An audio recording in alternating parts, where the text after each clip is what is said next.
guys, this is Shriya here. So as I promised you कि I'll get you something new. तो the last time I was reading this book Chanakya in daily life and उसमें से rough हमने ये चीज़ें सीखी थी कि study daily. One should always when you wake up you should play good music, मतलब soft music, not very jazzy क्योंकि music has a very powerful vibe, like very powerful effect on our brain, and that is very nice if you listen to good music when you wake up, or some bhajan or something very soft smooth which refreshes you basically. So उसका एक importance दिया हुआ था उस book में एकदम start में कि you should listen to good music. तुम्हारा अलार्म भी इनफैक्ट मैटर करता है because you wake up to that. So if you are happy when you wake up तो you feel very good the whole day, throughout the day. So that was one thing. And when you wake up, wish everyone good morning, or whatever you say, Jai Shri Krishna, or anything, whatever you want to say, सबको wish करो. Start your day with positivity. And then what else was given was study daily. ठीक है, वो तो option का है, करना ही पड़ता है, right? And then what else was given was कि you should prioritize your day. Not everything is important, right? तो आपको प्रायोरिटाइज़ ऐसे करना चाहिए कि आपके सबसे इम्पॉर्टेंट काम सबसे पहले हो. तो in some other book I have read this कि आप ना to plan your day effectively you should make a calendar. मतलब कैलेंडर में आप लिखते जाइए आपके क्या टास्क है, so that it does not get very chaotic and you know exactly where to, मतलब गो टू कैलेंडर हो जाता है, राइट? वो you don't have to make to do list वगैरह everything. So to do list के बारे में हम जनरली बनाते हैं, बट मैंने मतलब एक बुक में ही पढ़ा था कि to do list are not very effective, क्योंकि व्हेन एक बॉक्स ऐसे ही रह जाता है ना, तो यू गेट वेरी डिसअपॉइंटेड कि यार I did not do this, and you make a lot of things in a to do list which is not possible. So फिर कुछ रह गया तो you feel very guilty of it. तो always make a calendar, and उसमें आप फिर थोड़ा फ्लेक्सिबिलिटी भी रखना, सो दैट जो इवेंट्स हमने प्रेडिक्ट नहीं किए वो आ गए तो आप उसे कैसे मैनेज करेंगे और वो टाइम टेबल में कैसे फिट करेंगे. एंड एंड अभी मैं ये बुक पढ़ रही थी, what to say and when to shut up. So मेरे को नाम बहुत अच्छा लगा था, so I took this to read.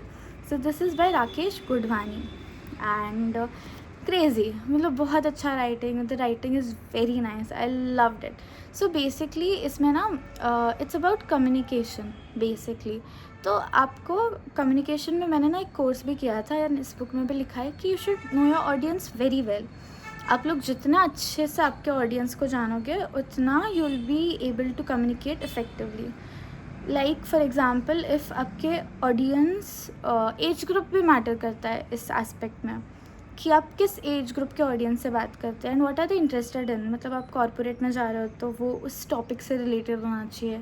If you are going to give a speech about motivation तो you should have all the knowledge about the topic you are going to speak to basically.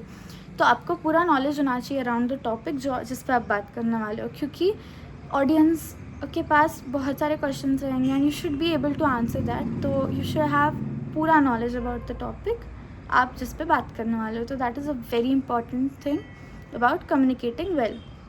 इसमें इसी पे emphasis दिया है. And also आपके audience का mood देखना चाहिए. सो बेसिकली ऑथर के साथ एक इंसिडेंट हुआ था. He was about to give a speech in a very big event, and उस मतलब उनका स्पीच पोस्टपोन हो गया था because of some reason, and it was exactly before lunch, pre lunch.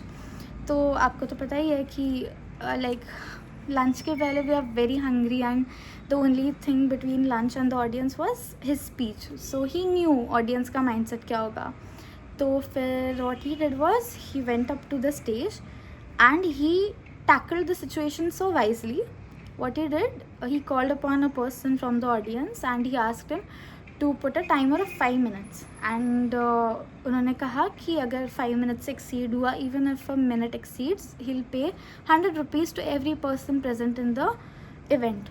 So he completed his speech in 4 minutes 30 seconds something, and everyone appreciated that speech. The audience loved it because it was precise, it was concise, and it was exactly as per the mood of the audience, right?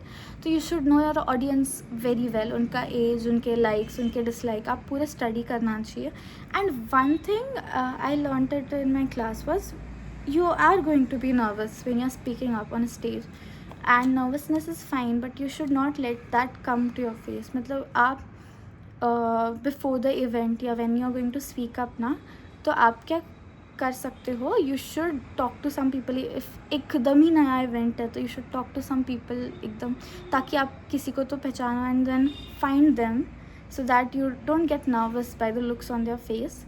तो आप, या फिर कोई पहचान वाले हैं already, तो उनको find them in your audience. So this helps, familiarity helps.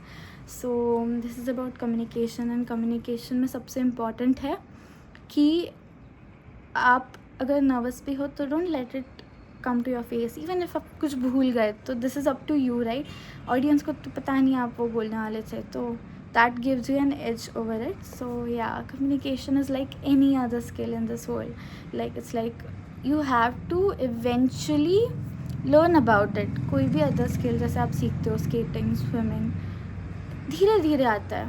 वैसे ही कम्युनिकेशन होता है, धीरे धीरे. When you read about it, when you try it, आप 3-4 बार बात करोगे, उसके बाद you learn it very gradually. तो या, दिस इज़ इट. एंड या, I would recommend this book. It is very very nice. I love the writing. It is very easy as well. And yeah, do tell me in the comment section, what do you think about it? What are some things which you implement in your daily life, and how do you use communication? And आपको क्या दिक्कतें आती है, क्या आपको edge पे रखता है? And some other book if you would like to recommend to me, so that I could give it a try. So that's it about today. Okay guys, bye bye.